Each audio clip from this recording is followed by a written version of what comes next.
We're talking with Dennis Brachfeld today, energy consultant for existing homes. And Dennis, welcome. Welcome. Happy to be here. Thanks for being here.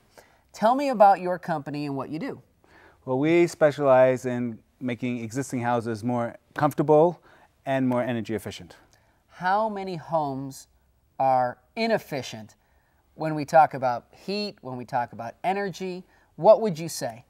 Well, I'd say we've worked on a little over 30,000 houses since I started the company, and we still haven't even scratched the surface.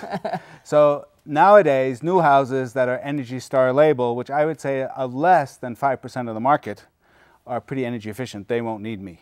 Right. But historically, but that's only 5% of the market. In today's market, right? Energy That's Star 95% are all losing heat and energy. Correct.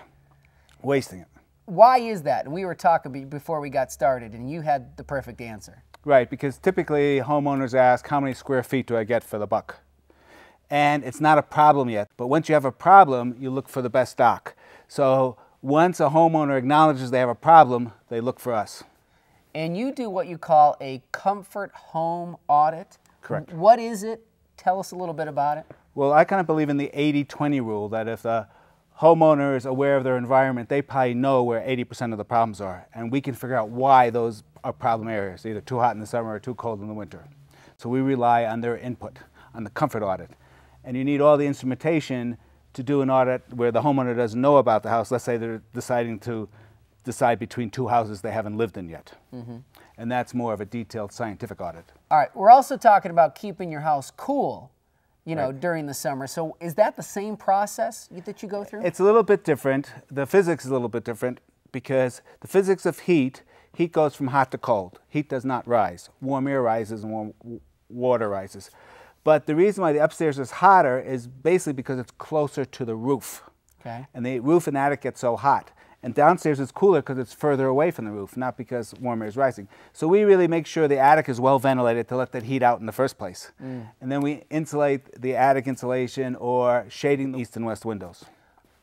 All right, last question. This wasn't one we talked about. Okay. Settle this fight between me and my wife. We've got a finished basement. She says keep the vents closed in that basement because I want all the heat going upstairs. I say keep the vents open in the basement so you could heat it from bottom up. Answer? Okay. The answer is complicated, but it's how much air goes through your furnace.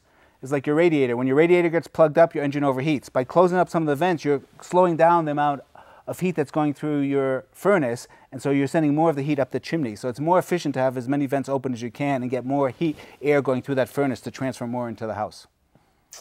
I think I may have won that. Yeah. Dennis, thank you very much. Appreciate talking to you. Find more real estate videos at brokeriptv.com.